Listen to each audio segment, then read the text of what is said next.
સતગુરુ મહારાજની જય.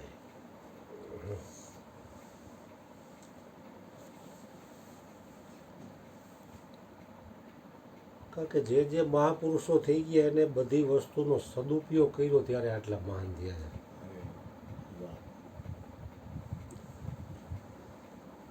શબ્દનું તમે કીધું આપણે કેટલું સાંભળી છીએ, કેટલું બોલી છીએ. શબ્દ, વાક્ય, અક્ષર. બોલવામાં તો વ્યક્તિ સ્વતંત્ર છે, તારે તો મૌન પણ રહી શકે. પણ સાંભળવામાં આપણે સ્વતંત્ર નથી. ક્યારેક કોઈક વ્યક્તિ હાવ વ્યર્થની વાત કરતો હોય તો આપણે કંઈક સાંભળવી પડે. એને આપણે કહેવાય પણ નહીં કે તું બંધ થાય એમ.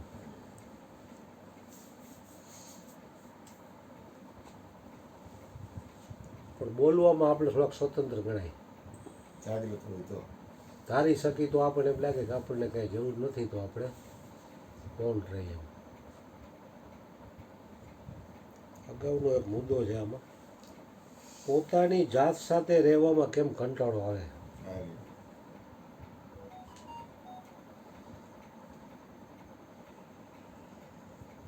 હરેક માણસને પોતાની જાત સાથે રહેવામાં જ કંટાળો આવે, બીજે ક્યાંય કંટાળો આવતો સંઘમાં તો વાંધો નથી આવતો.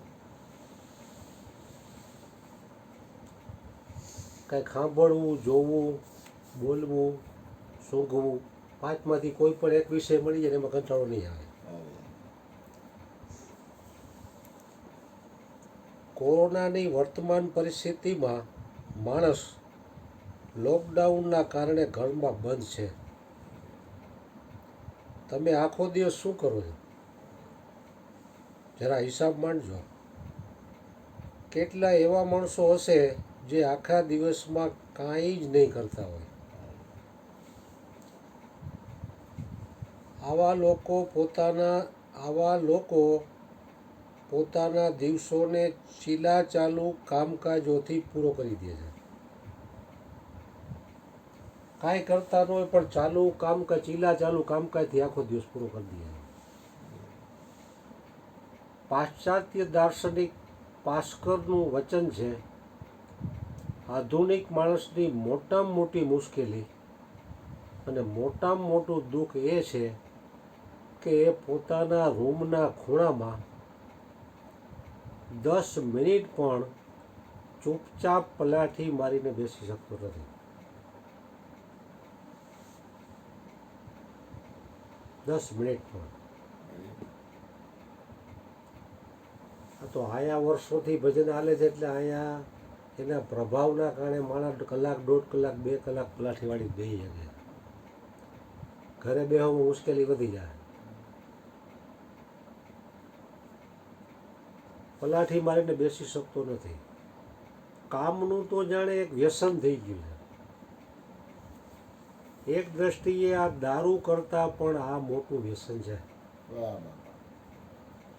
દારૂનું વ્યસન હજી નાનું ગણાય. કોરોનાના સમયમાં જોઈ લીધું કે અમુક લોકોને 1 પેઢી, 2 પેઢી, 7 પેઢી ખાય તો ખૂટે નહીં એટલું પડ્યું હતું. તો એ 60 દિવસના લોકડાઉનમાં એ લોકો હકડે બેઠા કે સારું કરવું શું એમ. એટલે કામ કરવાનું એક વ્યસન થઈ ગયું હતું. જરૂર નથી પણ એક પ્રવૃત્તિ. કારણ કે સમય તો હતો પોતાની જાત સાથે રહેવા માટેનો. પોતાની જાત સાથે રહેવામાં કંટાળો આવતો હતો. કારણ કે વૃત્તિ એટલી બધી બહિર્મુખ થયેલી છે ને ફેલાયેલી છે કે અંતર્મુખ આ જીવ રહી નથી શકતો.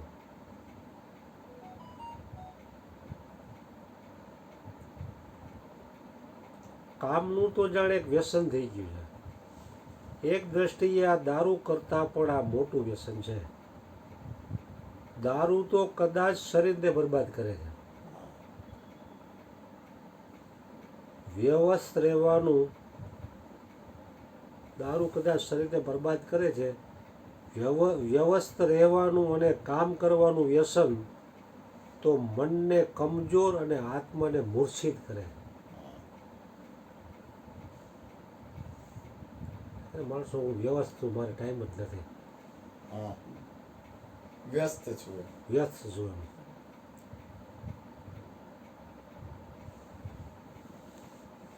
વ્યવસ્થ રહેવાનું અને કામ કરવાનું વ્યસન તો મનને કમજોર અને આત્માને મૂર્છિત કરે. માણસનો સામાન્ય રીતે એવો સ્વભાવ પડી ગયો હોય કે એ પોતાની જાતથી બચવા હંમેશા વ્યવસ્થ રહે છે. વ્યસ્ત રહે છે. પોતાની જાતથી બચવા માટે વ્યવસ્થ રહે છે.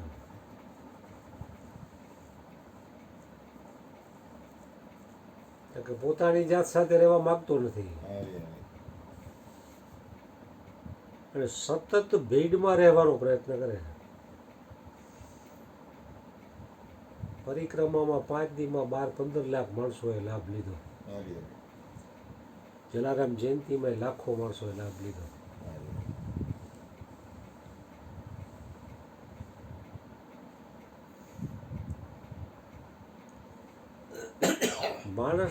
માણસનો સામાન્ય રીતે એવો સ્વભાવ પડી ગયો હોય કે પોતાની જાતથી બચવા હંમેશા વ્યસ્ત રહે છે અને સતત ભીડમાં રહેવાનો પ્રયત્ન કરે. માણસ પોતાની જાતને હંમેશા નકારે. તમે તમારી જાત સાથે બેસવામાં કંટાળો છો તો વિચારો કે તમારી સાથે બેસનાર કેટલી કંટાળતો હશે.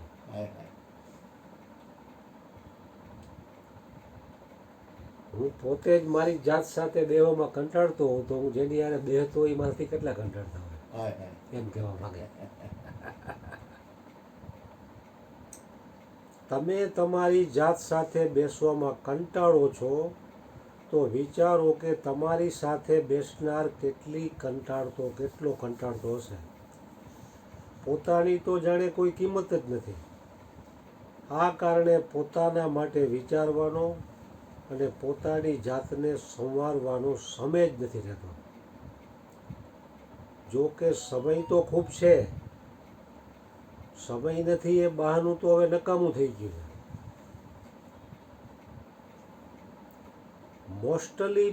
મોસ્ટલી ઘણા ખરા લોકો સાવ જ નકામા કામોમાં પોતાની મૂલ્યવાન ઉર્જાને વેડફી નાખે.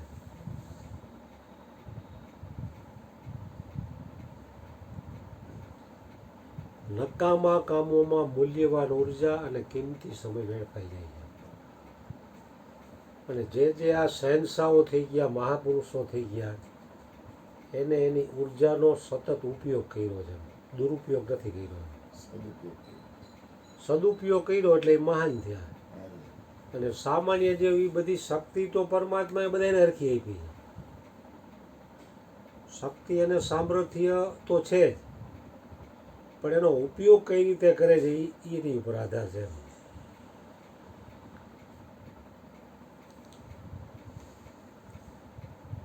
સમય નથી એ તો બહાનું છે. મોસ્ટલી ઘણા ખરા લોકો સાવ જ નકામા કામોમાં પોતાની મૂલ્યવાન ઉર્જાને વેડફી નાખે.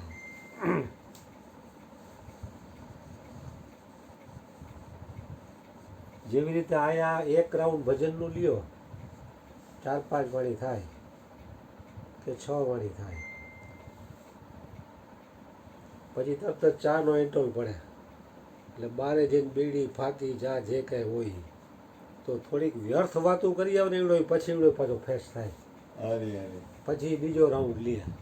હમણાં તને એમ કહો કે આ એક જ ઠેકાણે તારે બેસી અને રાતના 11થી સવારના 4 વાગ્યા લગી ભજન ગાવાના ન ગાય. કારણ કે થોડીક એવી વૃત્તિ બહિર્મુખ કરીને આવે, એની થોડીક ઉર્જા થોડીક ખર્ચીને આવે પછી જ ભજન ગાય. કારણ કે આદત પડી ગઈ છે, પુરાણી આદત. પોતાની જાત સાથે માણસ બેસી શકતો નથી,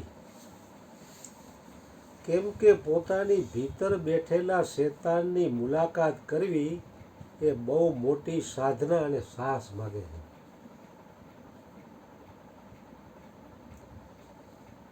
પોતાની જાત સાથે માણસ બેસી શકતો નથી, કેમ કે પોતાની ભીતર બેઠેલા શેતાનની મુલાકાત કરવી એ બહુ મોટી સાધના અને સાહસ માગે છે. કારણ કે ભીતર સાથે મુલાકાત કરવી એ મોટું સાહસ છે. બાહ્ય જે કરવું એ કોઈ બહુ મોટી વાત નથી. આપણે પોતાનાથી એટલા ગભરાયેલા છીએ કે 50 ન કરવાના કામ કરીશું, પણ પોતાની જાત સાથે બેસી આનંદની અનુભૂતિ નહીં કરીએ. કારણ કે આનંદ તો પોતાની અંદર પીડ્યો છે. પોતાનામાં. આ તો એવી ભ્રાંતિ થઈ છે કે બહારથી આનંદ આવે છે. એમ સંતોએ કીધું ને કે હરણની નાભીમાં જ કસ્તુરી છે, હા. પણ એને એવી ભ્રાંતિ થઈ કે બહારથી ખુશ્બુ આવે. હવે હરણ તો ઠીક છે, પશુ યોનિમાં એને 4 પગ છે, એને તો કોઈ સમજાવી ન શકે, હા. પણ 2 પગવાળા મનુષ્યને પણ સમજાવવો કઠિન થાય છે.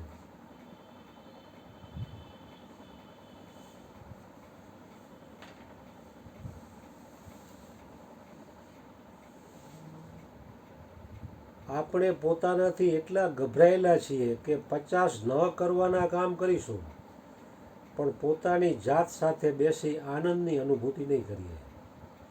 કોઈએ સરસ જ કહ્યું છે કે મૂર્ખ માટે એકાંત દુઃખ છે. હા.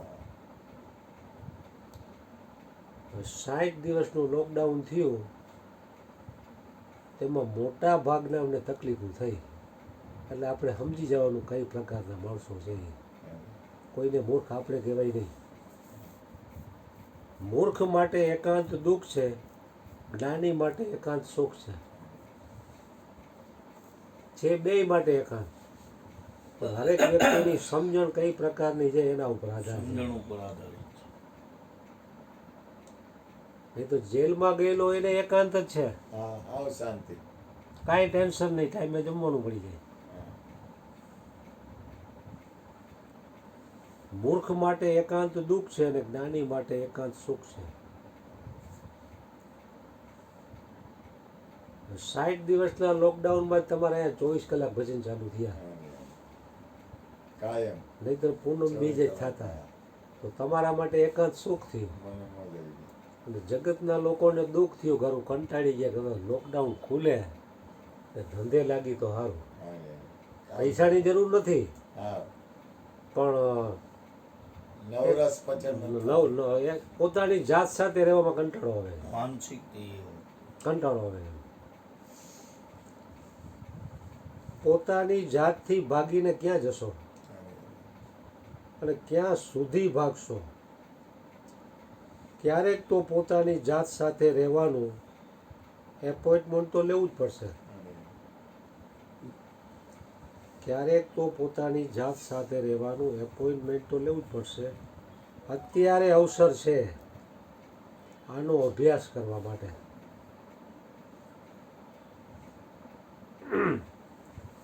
એ સમયમાં અવસર હતો, છતાંય જે સમજેલા હતા એને થોડો ઘણો સદુપયોગ કર્યો. બાકી મોટા ભાગના માણસો એવા કંટાળી ગયા હતા કે ટીવી ચાલુ કરીને 2 વાર લોકડાઉન ખુલે છે કંઈ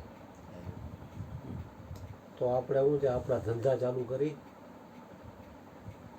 અને પૈસાની આવક ઊભી કરી. પૈસાની જરૂર નથી, પણ બહિર્મુખ થયેલી વૃત્તિ છે એ અંતર્મુખ નથી થવા દેતી.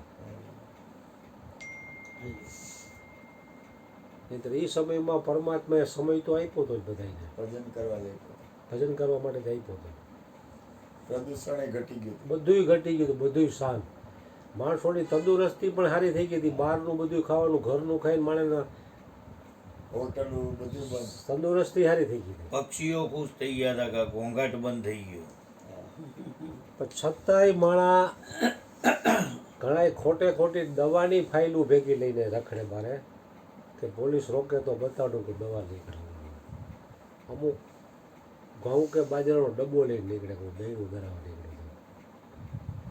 એટલે બહિર્મુખ થયેલી વૃત્તિ છે ને એ માણસને પોતાની જાત સાથે બેસવા માટેનો સમય હોવા છતાં નથી બેસવા દેતી.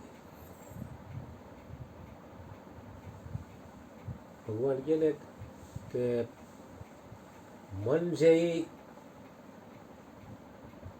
80-100 કિલોના શરીરને ઊભું કરી દે છે. ભજનમાં બેઠો હોય ને ક્યાંય પણ મન જાય કે ફલાણું કામ કરવું છે, ફલાણું ખાવું છે, પીવું છે, તો એ ત્યાંથી એને ઊભો કંઈ થાય ત્યાં રેડી જાય. કારણ કે પોતે બેઠો છે અહીંયા સુખ સ્વરૂપ છે. પરમાત્મા તો હરેક જગ્યાએ છે. ઉપદેશ લીધેલા બધાને ખબર છે, છતાં પણ પોતાની જાત સાથે બેસાતું નથી. કારણ કે એ મનની ચાલ છે એમ. કારણ કે મન છે એ એક ઠેકાણે સ્થિર થવા ન દે એમ. એને આ જીવને અસ્થિર કરવો એમાં જ રાજી છે. સદગુરુ મહારાજની બાર